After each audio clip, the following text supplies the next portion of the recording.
जय शिव शंकर शंभू। स्वागत है आपका आपके चैनल में परलोक और परमात्मा। आज मैं जो बात कहने जा रहा हूँ वो शायद आपको अच्छी भी लगे और थोड़ी चुभे भी, क्योंकि ये बात उन सपनों के खिलाफ है जो आज के टाइम में अध्यात्म के नाम पर बेचे जा रहे हैं।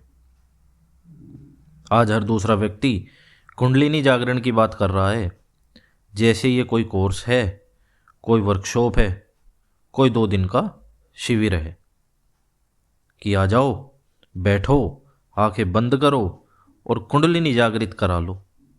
लेकिन सच ये है कि जो शक्ति सदियों से तपस्या मांगती रही, जो शक्ति ऋषियों ने जीवन भर ब्रह्मचर्य, संयम और साधना के बाद भी संभाल कर छुई, उसे आज शॉर्टकट बना दिया गया है। मैं ये सोचकर बड़ा हैरान हूँ कि कलयुग में हर चीज़ का कोई ना कोई शॉर्टकट है और हर किसी न किसी चीज़ से व्यापार और धन कमाया जा रहा है। लेकिन अध्यात्म में भी लोग शॉर्टकट बताकर व्यापार कर रहे हैं। बड़ी काबिलियत है लोगों में, ये किसी को धोखा देने की, किसी को बेवकूफ़ बनाने की, किसी के साथ छल करने की बहुत ही परम स्थिति है, मुझे ऐसा लगता है। और लोग बड़ी शान से ये कार्य कर रहे हैं।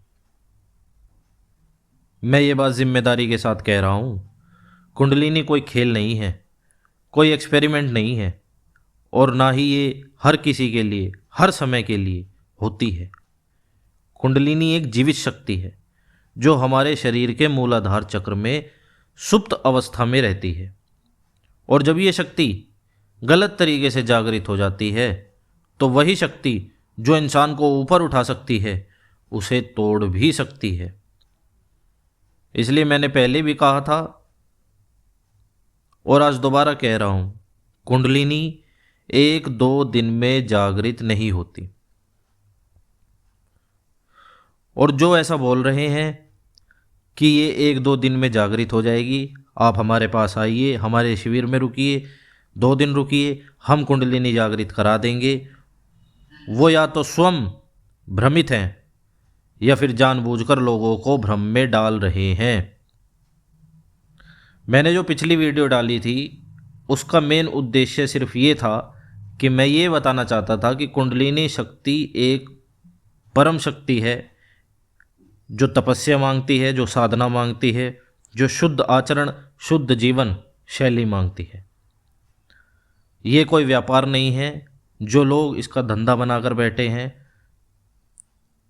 वो सब झूठ है। इस प्रकार से कुंडलिनी जागृत नहीं होती।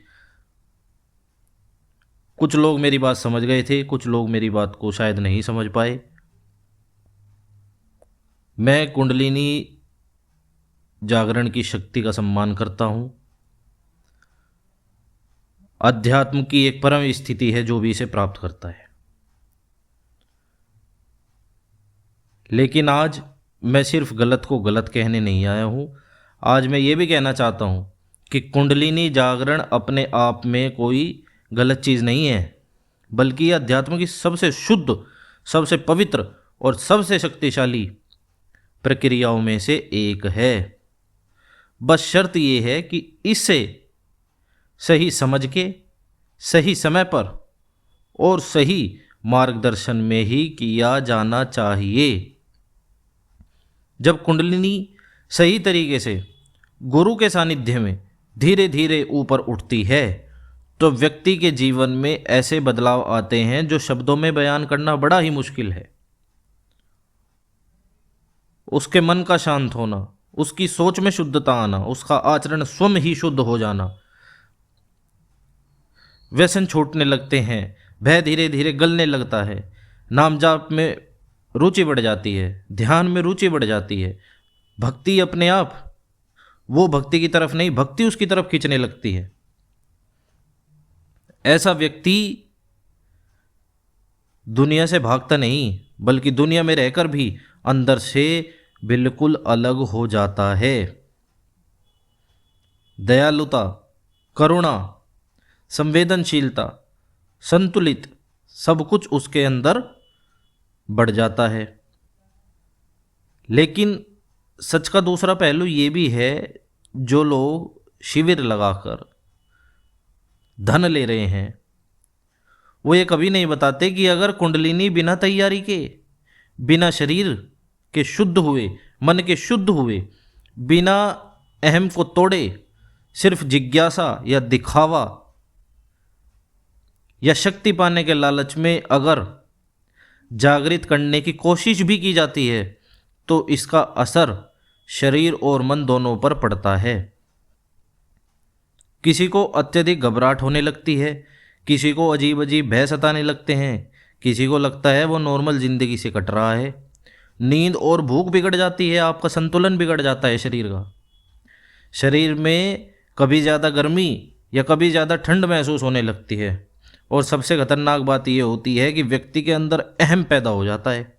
उसे लगता है कि उसने कुछ ऐसा पा लिया, कुछ ऐसा विशेष उसे मिल गया, जबकि अध्यात्म का मार्ग तो अहम को तोड़ देता है, बढ़ाता नहीं है। इसीलिए शास्त्र बार बार कहते हैं कि कुंडलिनी का मार्ग गुरु के बिना अंधेरे जंगल जैसा है, जहाँ हर मोड़ पर भटकने का खतरा होता है। क्योंकि गुरु का काम शक्ति देना नहीं होता, गुरु का काम होता है शिष्य को पहचानना, उसकी सीमा को समझना, और जब ज़रूरत हो तब शक्ति को रोक देना। जो गुरु बिना आपको जाने, बिना आपकी प्रकृति को समझे, बिना आपकी परीक्षा के, सिर्फ एक शिविर में सबको एक साथ बिठाकर बोल दे कि मैं कुंडलिनी जागरण करवा देता हूँ, समझ लीजिएगा वहाँ सीधा सीधा व्यापार चल रहा है, साधना नहीं। मैं खुद कुंडलिनी के खिलाफ नहीं हूँ, मैं शक्ति के बाजार के खिलाफ हूँ, मैं शॉर्टकट अध्यात्म के खिलाफ हूँ। अगर आप सच में आध्यात्मिक मार्ग पर चलना चाहते हैं तो सबसे पहले अपने जीवन को शुद्ध कीजिए। मेरी आपसे विनती है, आप खूब नाम जप करिए, खूब मंत्र जाप करिए। आप नियमित रूप से जब आप जाप करेंगे और सादगी भरा जीवन आप जीना सीखेंगे, क्योंकि जब शिष्य तैयार होता है तो शक्ति खुद उस तक पहुंच जाती है। जी हाँ, अध्यात्म एक ऐसा मार्ग है जहाँ पर जब आप खुद तैयार हो जाएंगे, जब आपकी आंतरिक ऊर्जा बढ़ने लगेगी, आपके अंदर शुद्धता बढ़ने लगेगी, स्वयं ही देवी देवता भी आपकी ओर खींचने लगते हैं, सब कुछ स्वयं ही प्राप्त होने लगता है। उसे ज़बरदस्ती जगाने की ज़रूरत नहीं है। अध्यात्म धैर्य मांगता है, विनम्रता मांगता है और समर्पण मांगता है। और जो इस मार्ग पर सही तरीके से चला, उसके लिए कुंडलिनी कोई श्राप नहीं, वरदान का काम करती है। जय शिव शंकर शंभू।